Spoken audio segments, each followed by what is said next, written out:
Good morning. This is All India Radio, Kohima. The morning news are read by Jonas Yanta. The centre has extended a nationwide lockdown in containment zones up to 30th of next month and issued guidelines for phased reopening of areas outside containment zones. The Home Ministry said lockdown will continue to be implemented strictly in the containment zones. These will be demarcated by the state and union territory governments after taking into consideration the guidelines issued by the Health Ministry. Within the containment zones, strict perimeter control will be maintained and only essential activities allowed. The revised timings for night curfew will be from 9 p.m. to 5 a.m. across the nation. According to Home Ministry's new guidelines on reopening of activities in areas outside containment zones, Phase 1 will start from 8th of next month. Under Phase 1, the activities which will be allowed are religious places of worship for public, hotels, restaurants and other hospitality services and shopping malls. Under Phase 2, only a limited number of activities will remain prohibited, while Phase 3 will allow those activities. Report has just come in that 7 new COVID-19 positive cases has been detected in the state. With this, the total COVID-19 positive cases in Nagaland now stands at 43. Nagaland government has constituted a 3-member judicial inquiry committee to inquire into the matter regarding transportation of the stranded returnees to Tuensang. State Chief Secretary Dempton Doy in a notification said the committee will be headed by retired District and Session Judge L.N. Sema as chairman and will have advocates Akam Jamir and Yangtsa Bila Sangam as members. The committee will complete the inquiry and submit its report within 15 days.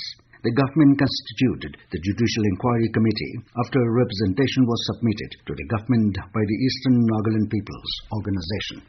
Nagaland government has transferred and posted Commissioner and Secretary Art and Culture Ahola Tose as Commissioner and Secretary of Health and Family Welfare Department. Meanwhile, Principal Secretary School Education and a CRT, Menukol John, who has been holding additional charge of Health and Family Welfare, is relieved of Health and Family Welfare Department. Commissioner and Secretary of Soil and Water Conservation, Vikeye Kemye, will now hold additional charge of Art and Culture Department.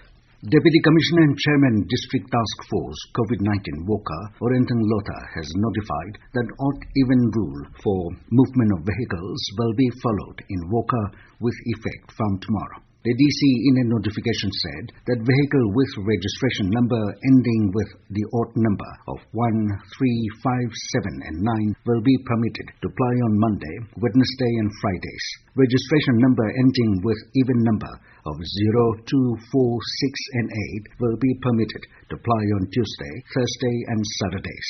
The DC said the odd-even rule will not apply to vehicles on COVID-19 duty, government officials on duty, trucks supplying essential commodities, vehicles ferrying stranded returnees, and vehicle travelling outside or within the district with valid travel permit. Angami Students' Union ASU has appealed all educational institutions to consider concession of the fees of students for the upcoming academic session. In a release, the union requested for exemption of extracurricular activity fees which are collected during the admission period. ASU acknowledged those schools and colleges which have already taken the initiative to waive or reduce fees for the students, while urging the institution to pay the salary of the teachers and staff on time. ASU said that consideration of concessions should not affect their salaries.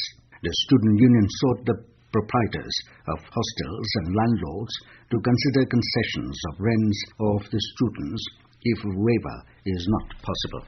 Under Pradhan Mantri Krishi Sinchai Yojana (PMKSY), Per Drop More Crop Scheme Dimapur District has installed over 200 drip irrigation project units at different fruit and vegetable farms covering several villages. District Horticulture Officer Dimapur Timsil Nungama has been personally inspecting farms, interacting with farmers and encouraging them to produce for self-sufficiency and income generation with the help of modern scientific technology. The in-charge for installation of the units informed that second phase would be carried out in Kohima district. He observed that normal watering by can loosens the roots, while drip falls drop by drop makes the fruits and vegetables healthy and also enhances water use efficiently. With that, we end the morning news. Have a nice day.